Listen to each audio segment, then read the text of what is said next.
দিশা আমাদের পথ প্রদর্শন করে, আর আমরা এই দিশার মধ্যেও পবিত্র অপবিত্র, শুভ অশুভ জিনিস খুঁজে পাই। কিন্তু প্রশ্ন হলো এটাই যে সত্যি কি এই দিশা পবিত্র বা অপবিত্র হয়, শুভ বা অশুভ হয়?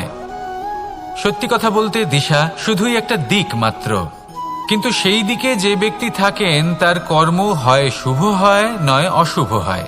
যেমন ধরুন সূর্য, যাকে ছাড়া আমাদের জীবন চলতে পারে না, উনি উদিত হন পূর্ব দিক থেকে, এবং এই কারণে সূর্য মহান নন বা পবিত্র নন যে উনি পূর্ব দিক থেকে উদিত হন। উনি এই কারণে মহান কারণ উনি আমাদের সকলকে প্রকাশ প্রদান করেন, এবং পূর্ব দিক এই কারণে মহান কারণ সেদিক থেকে সূর্যোদয় হয়।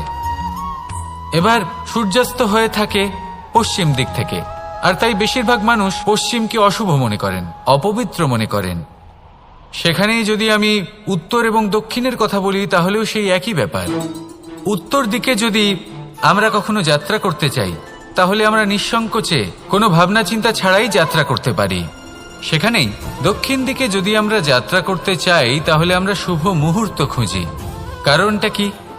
কারণ উত্তর দিকে হিমালয় পর্বত আছে, যেখানে আমরা জড়িবুটি খুঁজে পাই, যেখান থেকে পবিত্র নদী প্রবাহিত হয়। সেখানেই দক্ষিণ দিকে আছে বিশাল নোনা জলের সাগর। এমন একটা স্থানও আছে যেখানে লঙ্কাপতি রাবণ থাকতেন। আর হয়তো এই সকল কর্মের কারণেই আমাদের দৃষ্টিভঙ্গি এমন হয়ে গেছে। তাই আপনার কর্ম সবসময় যথাসম্ভব শ্রেষ্ঠ রাখুন, কারণ আপনার কর্ম শুধু আপনার জন্যই নয়। আপনি যেখানে আছেন, আপনার কুল, আপনার স্থান, আপনার দিশা, এই সব কিছুর ওপর তার প্রভাব পড়বে। তাই সবসময় শুভ কর্ম করুন এবং আমার সাথে ভালোবেসে বলুন রাধা রাধা। অর্থ, দ্বিতীয় পুরুষার্থ।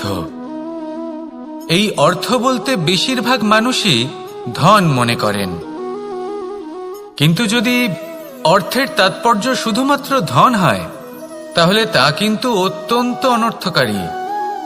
তাহলে অর্থের অর্থ কি?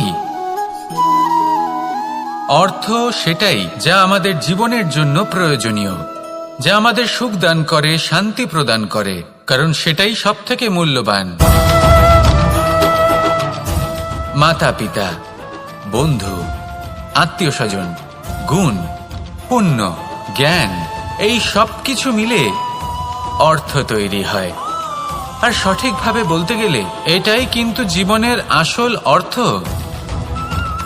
তাহলে আসুন আমার সাথে ভালোবেসে বলুন রাধা রাধা। এই সংসারে যখনই পাপের ঘোড়া পূর্ণ হয় তখন ঈশ্বর অবতীর্ণ হন। দেখুন, যে ব্যক্তি পাপের সাথে লড়াই করে সবাই তাকে ঈশ্বর মনে করেন। এখানে বিষয় হলো সাহসের, বিষয় হলো লড়াইয়ের।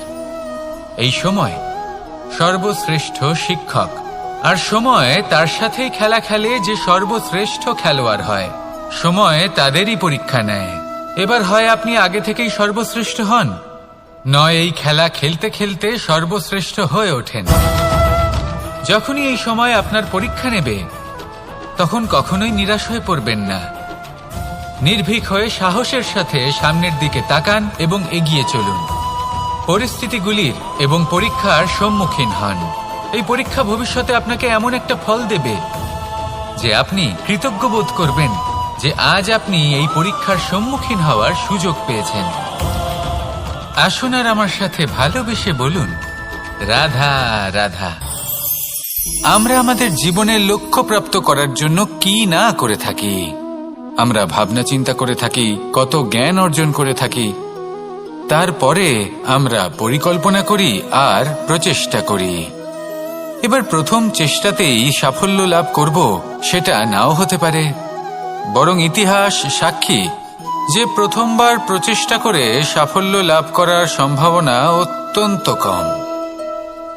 আর যে কোনো সফল ব্যক্তিকে দেখুন, আপনি বুঝবেন সেই ব্যক্তি বারবার প্রচেষ্টা করে, চেষ্টা করা থামায় না, তবেই সেই ব্যক্তি একদিন সাফল্য লাভ করেন। সেই জন্য আপনিও প্রচেষ্টা করা কখনো বন্ধ করবেন না, করতেই থাকুন। যখন আপনি প্রথমবার প্রচেষ্টা করেন তখন আপনি একা থাকেন, কিন্তু যখন আপনি দ্বিতীয়বার প্রচেষ্টা করেন তখন আপনার সাথে কিছু বিগত প্রচেষ্টার অভিজ্ঞতা থাকে। চেষ্টা করতে থাকুন, সাফল্য আপনার কাছে আসতেই চলেছে। আসুন আমার সাথে ভালোবেসে বলুন, রাধা রাধা। আমাদের সকলের জীবনে একটা লক্ষ্য থাকে যেটা আমরা লাভ করতে চাই। ঠিক যেন একটা প্রতিস্পর্ধা বিদ্যমান যে কে সবথেকে আগে নিজের লক্ষ্যে পৌঁছতে পারবে। আর সেই জন্য আমরা সকলেই খুব তাড়াতাড়ি এগোতে চেষ্টা করি, বড় এবং দীর্ঘ পদক্ষেপ ফেলি যাতে তাড়াতাড়ি নিজের লক্ষ্যে পৌঁছতে পারি। কিন্তু এক অত্যন্ত গুরুত্বপূর্ণ বিষয় আছে, সবসময় লক্ষ্য সামনে থাকবে না, কখনো কখনো তা খুঁজতে হয়। এই যাত্রা খুব কঠিন হতে পারে। আর ঠিক এই কারণেই সবসময় দ্রুত গতিতে চলা বা তাড়াতাড়ি পথে চলা সেটা আবশ্যক নয়। তার থেকেও বেশি গুরুত্বপূর্ণ হলো ভেবেচিন্তে তারপর পথ চলা। যদি ভেবেচিন্তে পদক্ষেপ ফেলেন, চলতে পারেন, তাহলে সেটাই সর্বশ্রেষ্ঠ পদক্ষেপ। কখন কোন দিকে যেতে হবে, কখন কোথায় দিক পাল্টানো যাবে না, কখন গতি বেশি রাখতে হবে, কখন কম, কখন থামবো, কখন চলবো, এই সব কিছুর বিষয়ে জ্ঞান অত্যন্ত গুরুত্বপূর্ণ এবং ভেবে চিন্তে চলতেই হবে। সেই জন্য শুধু তীব্র গতিতে সামনে এগোলে চলবে না, ভাবনা চিন্তা করে এগোতে হবে। আসুন আমার সাথে ভালোবেসে বলুন, রাধা রাধা। মানুষ বলে থাকেন যে জীবনে সময়ের পূর্বে এবং ভাগ্যের থেকে বেশি কিছুই পাওয়া যায় না। এটা যার যার নিজের বক্তব্য। আমি বলবো এই সময় আসলে কি? এই সময় হলো যাতে যুগ যুগান্তর নিহিত আছে, যার মধ্যে দিন আছে, মাস আছে, বছর আছে, ঠিক কিনা? বাস্তবে আপনার কাছে সময় কতটা আছে যা আপনি সদ্ব্যবহার করতে পারেন? তখন থেকে আছে যখন থেকে আপনি নিজেকে বুঝতে শুরু করেন। ততক্ষণ আছে যতক্ষণ না আপনি এই সংসার ছেড়ে চলে যাচ্ছেন। শুধু এটুকু সময় আছে আপনার কাছে। আর যদি ভাগ্যের কথা বলা হয়, তাহলে ভাগ্য হলো সেই পরিস্থিতি যখন মানুষ নিজেকে সময়ের হাতে সমর্পণ করে দেন, তাকে ভাগ্য বলে। অর্থাৎ আপনি জীবনে পরিশ্রম করেছেন, বিপদের সম্মুখীন হয়েছেন, সামনে এগিয়ে গেছেন, কোথাও পৌঁছে গেছেন, এবং তখন আপনার মনে হলো যে ব্যাস এখানেই থেমে যাওয়া উচিত। তাহলে সেটাই হবে আপনার ভাগ্য। যদি ভাগ্যের কথা বলা হয়, তাহলে বলবো সত্যবানের ভাগ্যে মৃত্যু লেখা ছিল, কিন্তু সাবিত্রীর কর্ম তাকে পুনর্জীবিত করে তুলেছিল। অর্থাৎ এই ভাগ্য বদল করা সম্ভব কর্ম এবং পরিশ্রমের দ্বারা। ভেবে দেখুন, রাবণ মাতা সীতাকে হরণ করেছিল।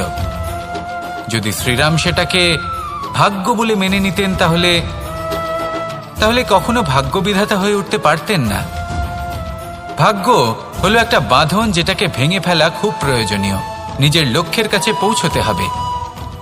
হতেই পারে এই লক্ষ্য হলো পরমাত্মার কাছে পৌঁছে যাওয়া।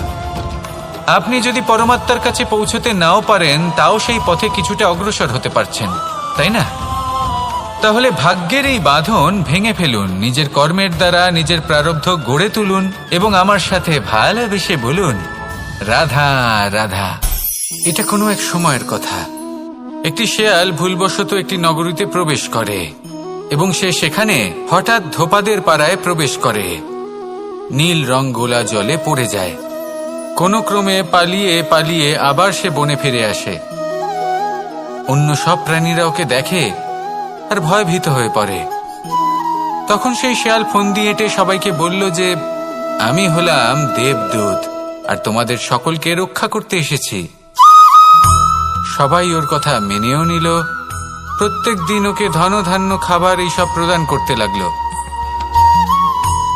তারপরে এমন একটি রাত এলো যেদিন দূরে কোথাও কিছু শেয়ালের দল তাকে ডাকতে শুরু করলো।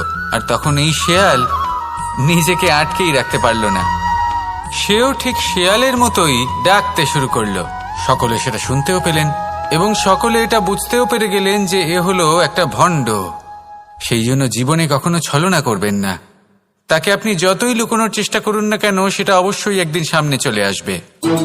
আর তার থেকেও বড় শিক্ষা হলো এটা যে কারোর জীবনে সম্পত্তি, ধন ধান্য এসব চলে আসাতে তার বুদ্ধির বৃদ্ধি ঘটে না, তার ব্যবহার শুভ হয় না।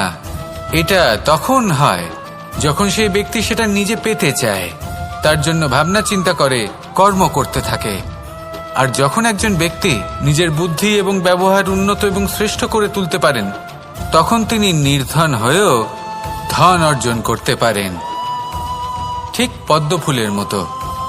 একটি পদ্মফুল কিন্তু জন্ম নেয় পাকের মধ্যে, তারপরেও এই পদ্মফুল দেবতাদের প্রসাধনের অঙ্গ হয়ে ওঠে। আসুন আর আমার সাথে ভালোবেসে বলুন, রাধা রাধা।